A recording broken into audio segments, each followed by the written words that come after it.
அண்டம் முழுதும் ஒன்றினுள் அடக்கம். அதுவே ஆணை முகமெனும் ஓம்கார விளக்கம். சுழலும் கோள்கள் அவன் சொல் கேட்கும். அவனை தொழுதால் போதும் நல்லதே நடக்கும். ஆணை முகனை தொழுதால் நவக்கிரகங்களும் மகிழும். நல்லதே நடக்கும். நல்லதே நடக்கும்.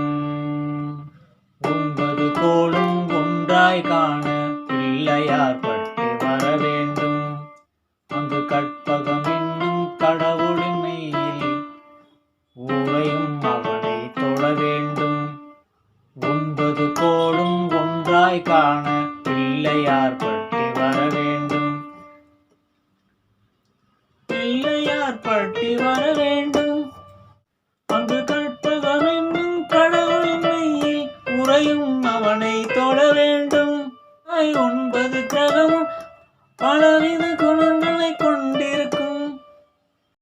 எங்கள் கற்பக தருவில் அவை வரும்போது ஒன்றாய் சேர்ந்து பலனளிக்கும்.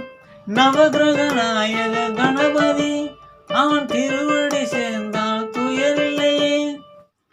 நவகிரக நாயக கணபதி அவன் திருவடி கண்டால் துயரில்லையே. ஒன்பது கோளும் ஒன்றாய் காண பிள்ளையார் பட்டி வர வேண்டும். அங்கு கற்பகம் என்னும் கடவுளின் மெய்யில் உறையும் அவனை தொழ வேண்டும்.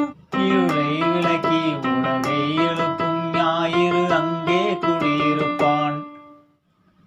அவன் ஆணை முகத்தனை அடியவன் மனதில் ஒளியாய் வந்து கொழுவிருப்பான்.